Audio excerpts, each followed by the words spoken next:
Hello, my name is Sally Gimmon, and I am the owner of the TrustIsYou.com in a podcast called Stop Paying Capital Gains Now. I want to first start off with three questions. Number one, do you want to leave a legacy for future generations? Please say yes or no. Second question, do you want to save federal taxes year after year, generation after generation? Again, put yes or no into the chat. And the third easy question, do you want to learn the secret of the rich? Again, please put yes or no into the chat. What I'm going to teach you is legal, it's copywritten, it's in the IRS Tax Code 643B, like Bravo. It's called the Spendthrift Trust. Back when that original tax code was written in February of 1913, the Barron families, the Rockefellers, the DuPonts, the Carnegies, and the Kennedys put this into the IRS tax code so they can continue to save federal taxes. The tax code was supposed to be around for only 6 years. Well, it's now 120 years old, but who's counting, really? So what I want to teach you is what very few people know. The rich know it. Again, U.S. presidents have this trust, the Rockefellers, O.J. Simpson, some very rich people. I want to teach U.S. business owners, 1099 income earners, and investors how they too can save federal taxes. This is a secret of the rich I want to tell to everybody. Now, just to let you know, there are over 1 million attorneys in the United States. Only 4% of attorneys are trust attorneys. A textbook trust attorneys study in law school is called Scott and Asher on Trusts 5th edition. All the other attorneys get only 4 hours of trust information, and this is why 97% of all trusts sold in the United States every year are what my mom and dad had and what Susie Orman talks about on PBS television. That is the family trust that avoids going through probate and then dissolves. That's all it does. This is not your mom and dad's trust. This is what the Rockefellers, the DuPonts, the Carnegies, and the Kennedys have. So listen up. It's going to save you in 4 very important ways. Number 1, federal taxes year after year, generation after generation. Number 2, it's going to keep your information 100% private. There's a false rumor out there that if you have an LLC or an S Corp or corporation, your information is private. Oh, no, no, no, no. It's a part of you. Everything goes into your Social Security number. I can write a Freedom of Information letter to the Secretary of State or the Corporation Commission, excuse me, with a stamped envelope, and they will send me all your information. Number 3, I can't stop you from being sued, but what will happen is if you have everything in the trust, the old adage from Nelson Rockefeller, own nothing, control everything, it's all in the trust. If someone tries to sue me, I'm worth nothing. The lawsuit becomes frivolous and it goes away. And number 4, if you do not know about the 2024 Corporate Transparency Act that is starting January 1st from the Treasury Department, the trusts, any of the trusts I talk about, you'll be shielded from doing that paperwork. If you haven't heard about this, if you are a current LLC doing business as or corporation, you will have until January 1st of 2025 to do the paperwork. If you start a new LLC, doing business as or corporation, sometime in 2024, you have 3 months, 90 days to do the paperwork. Listen up. If you don't do the paperwork, this is really harsh punishments. It could either be $10,000 a fee or 2 years in jail or both. $10,000 and 2 years in jail for not doing paperwork for the Treasury Department. Yikes.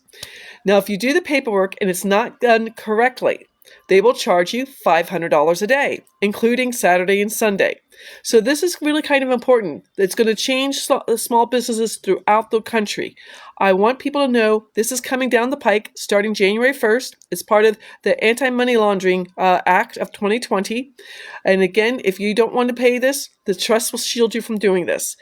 If you want more information about the Corporate Transparency Act, please email me at info, I-N-F-O, at thetrustisyou.com, and I will send you some information about fintech and other places because you need to know this.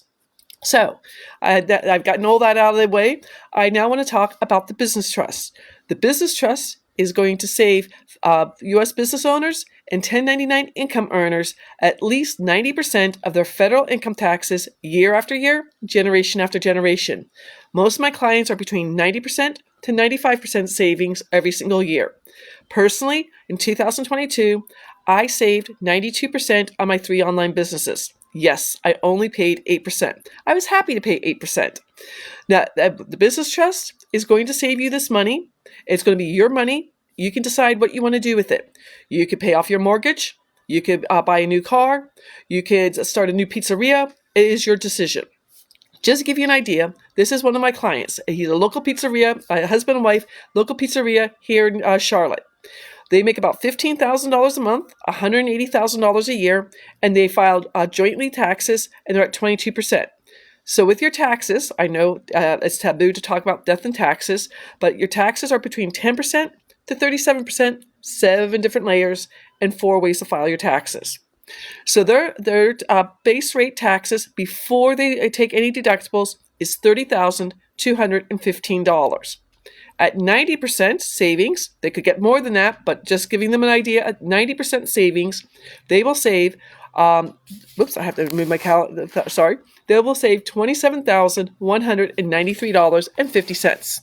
That's a lot of money. That's 5 figures. So for the full year in 2024, they're going to take that $27,000 and they're going to open a 3rd pizzeria with that money. In 2025, they're going to open a 4th pizzeria with that money. They're going to work for another 10 years and they're going to retire in 35. When they leave 2 pizzerias to one child and 2 pizzerias to another child, they will not pay any inheritance tax, and they too will save a 1099 income. This trust does amazing things. Now, just to give you an idea for some of my other clients, a husband and wife who have a mechanic store in New Jersey, they're saving federal income taxes and state income taxes if they get everything into the trust. Yes, they have to go to the DMV. The wife is moaning about that. But they will save over $36,400 every single year. 5 figures. A salon owner in Los Angeles. She also has a beauty school. So with all her income going together, we're going to save her $401,000 a year. 6 figures. A Shopify owner who sells earrings. She's 23 years old. Her store is picking up speed. If she continues with what she's doing, we're going to save her in 2024, we're going to save her $17,338. What if her store just takes off even bigger? She'll save even more. A home inspection company in Ohio. They have people who go out and inspect homes. It's a husband and wife who run the home inspection company. They're going to save $73,255 in federal income taxes. This next story, I like this, is a husband and wife in California, in Orange County. The wife is a school teacher. I can't touch her W-2 income. That has to stay out of the trust. Her husband is a dentist. We're taking the dental practice out of, it's in an LLC, so that's affecting their taxes. We're taking the dental practice out, putting it under its own EIN, or employee identification number, with the business trust. He's going to save almost $30,000 a year, and we're going to put their personal taxes from 32% down to 24%. With the money they're going to be saving, she's going to finish out the school year, and then she doesn't plan to go back to teach anymore. They have 2 young children who go to daycare, and she's going to be a stay-at-home mom and take care of the kids. Beautiful thing. This is a business trust. This is for U.S. business owners and 1099 income earners. You're going to save federal income taxes, and if you're a state with state income taxes and you get everything in the trust, you'll save that too. Now I'm going to switch gears. The beneficial trust. My personal story.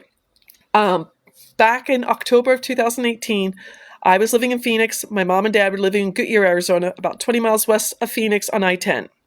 My oldest nephew got married in Charlotte, North Carolina. I'm working as a Medicare broker. My parents drove from Goodyear to Charlotte, and my mom got sick. She got septic of the blood, or blood poisoning. She was on a ventilator for 13 months. She was in a hospital for 15 months. My dad stayed with my mom in Charlotte for 9 months, until she got strong enough that they could bring her back to Phoenix. I was working as a Medicare broker. October is open enrollment. I worked until 8 o'clock Friday night, drove myself to Sky Harbor Airport, did a red-eye to Charlotte. My other nephew met me. We would, I'm sorry, don't take anybody live, because the last time I did that, they were naked. So I'm sorry, I'm not going to do that. So we went to the hospital to see my mom, and she was getting last rites from the priest. I went back to Arizona because I had to be at work 6 o'clock on Monday morning, and I was working as a Medicare broker. I was going out to their house twice a week to send the mail to my dad in Charlotte because he only had planned to be gone for 2 weeks, not 9 months. In December of 2018, a letter that was 27 pages thick was my mother's Medicare statement for the first month in the hospital. For her to be on a ventilator in a hospital, it was $172,000. Wow, that's a lot of money. My dad was a retired officer. They had TRICARE for life. I'm standing in my mom and dad's kitchen, and I'm $184,000 in debt. I've got a mortgage. I've got 2 car payments, my brand new 3-week-old car, driving on Indian School Road to work, 7:30 in the morning, second car through a green light. Some idiot ran the red light, T-boned me on my passenger side, had no insurance. All of a sudden, I went from being okay to eating ramen noodles. I had student loans and I had credit card debt. Right there in the middle of my parents' kitchen, I called my friend Glenn, who had invited me to a real estate meeting in August of 2018. And I'm like, Glenn, I need to change my life. And he goes, Sally, we're having a Christmas party next week. Bring a $5 gift and something to eat. I don't know about y'all, but going to a party where you know nobody, kind of scary. Best decision of my life. In 2019, still working as a Medicare broker, I wholesaled 7 properties nationwide, and I paid off all my debt. Yay, Sally, doing great. On April 3rd of 2020, my CPA called me and said, I need you to come into the office in Scottsdale. I drive out there, and I go in to meet him, and he goes, I have some bad news for you. You owe the federal government $79,000 in short-term capital gains. My stomach dropped to my feet. I held it together. I shook his hand. I got on a payment plan with him. I go down to the parking garage, and I sat in my car and cried for 20 minutes. Then I had to drive back to Phoenix at sunset, madder than a wet hen, get back to Phoenix, tell my boyfriend where both of us are trying to figure out what we're going to do. My great Aunt Kitty always said, I need to sleep on it before she made any decision. I went to bed that night. Next morning, wake up at 5 o'clock and go, I have to find this book. In my real estate group, Garrett Gunderson wrote a book called What the Rockefellers Do. It talks about the Spendthrift Trust, and I used that book to find out about the Spendthrift Trust. I did my research. I found the private law firm that has a 72-year-old patent on this trust I just forgot, Houston, Texas. Robert Benson was a Harvard law professor. 72 years ago, he wrote the Benson Financial Trust. He started a law practice with his best friend. They left it to 2 sons, and now a grandson has a law practice. The law firm has changed its name because of different generations, but in 72 years, none of their spendthrift trusts have ever been audited. They give you a certification saying if you get audited, they will defend you free of charge. It's easy to do. They're not going to get audited. Now, 7 years ago, one trust was investigated by a senior IRS agent. He went down to the law firm, into the boardroom, spent a half a day looking things over, and then he approved the trust. Again, I've got 2 pages of case law to tell you how legal this is. Most people have never heard of this. Now, with the beneficial trust, if you're a U.S. investor, you're going to save the following taxes. Short-term capital gains, if you're a wholesaler, if you're a fix and flipper, if you are refurbishing furniture, if you are selling something at a profit for less than a year. Long-term capital gains are more than a year. One of my clients has kind of tragic. His son died from opioids a few years ago. He had this entire baseball collection that he had never opened up. When we started going through the baseball collection, we had a Ken I just forgot his name. Ken Griffin Jr. Rookie card.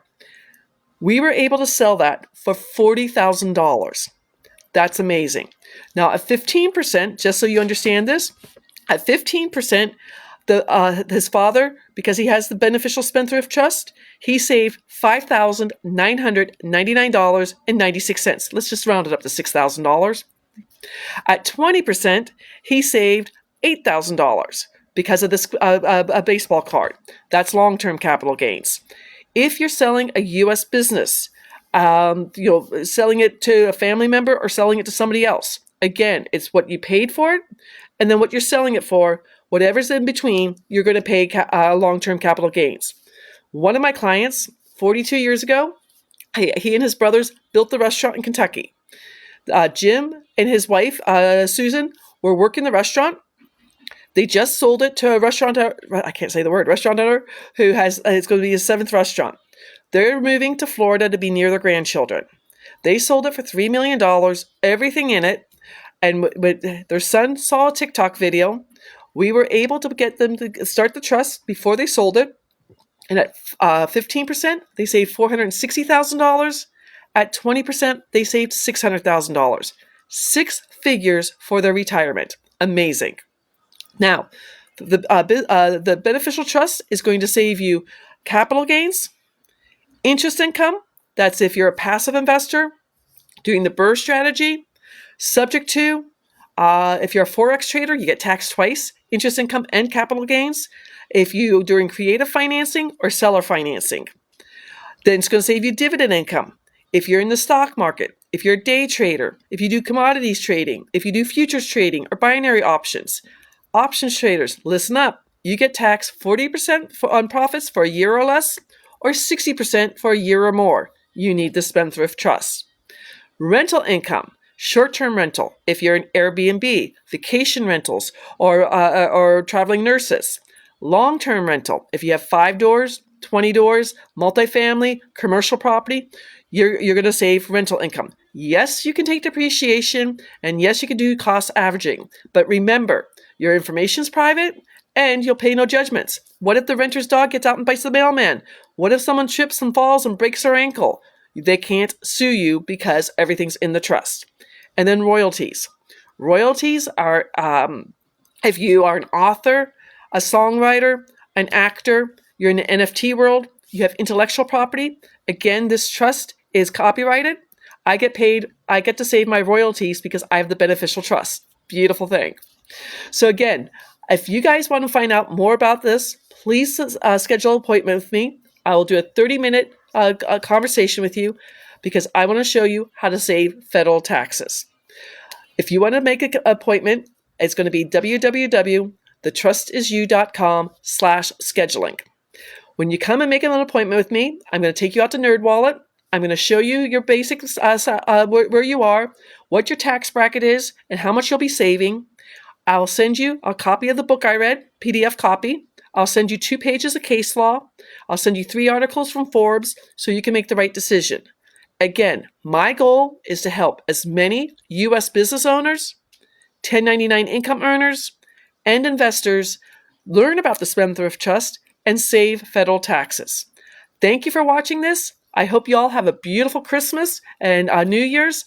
I will be live Monday at 12:30. I'll see you then. Take care. Bye-bye. I will be live Monday at 12:30. I'll see you then. Take care. Bye-bye.